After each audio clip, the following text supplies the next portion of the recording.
Oh, good morning, Central New York. We're trying to do something today we have never done before. As you can see, the pronoun is on the road today.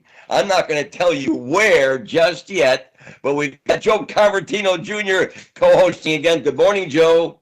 Good morning, Perry. I love that view you have. Uh-huh. Well, we're going to have Dr. Holly Noun explain where we are and the circumstances under which we are here. But we're trying to get used to this because I am on location. Joe, as you can see, he's got his little Nazareth basketball jersey on in front of the pool.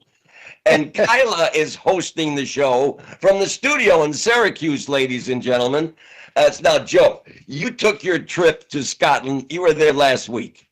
You got Yes. to tell us about your experiences because that wasn't an average trip, Joe. You went to Carnoustie, and I told you the story about Ben Hogan. He only went to the British Open once in his entire life, and he won it. He is an absolute god icon over there in Scotland. But tell us about your trip and some of the things that you found most interesting.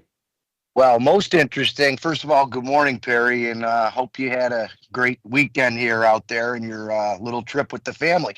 But Scotland was, I guess for golfers, you'd call it heaven. Okay, heaven. Yes. Not a lot of stress.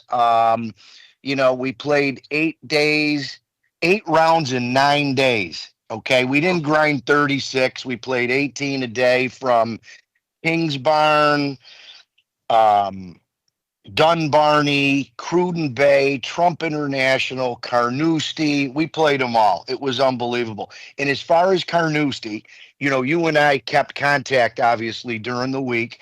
I do need to send you the picture because it's hollow ground, and I had a guy take a picture. I did kiss the ground for you, I Perry, saw the on photo. I saw it. on 18. So I did kiss the ground. But you're right. Couple things on Carnoustie.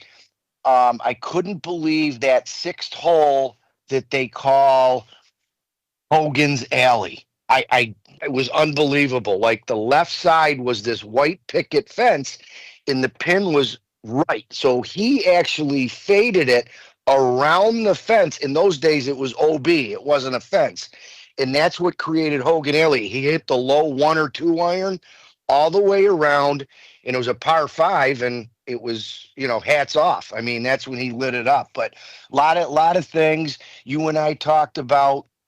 The history of St. Andrews was Yes. unbelievable with the RNA and the Golf Society.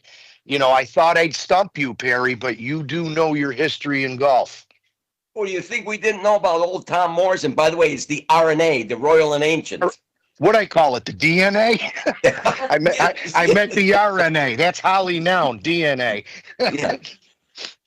But Perry, I thought I'd stump you with Tom Morris, and I didn't. No, old Tommy won that British Open, and his son won it as well. I don't know how many Mhm. times. I don't know But how many Perry, times. one little piece before we go on this piece. You have to play when it's misty, 55 degrees, Yes. sun in and out, wind at 20 miles an hour. Other than one day, I had the rain jacket, the rain pants only one time. The weather was 65, cloudy, like what you're seeing where you are, 58, just great golf weather. And one day we had 72 degrees. It Okay. was awesome. Good. It was All awesome. right, Joe, hang on.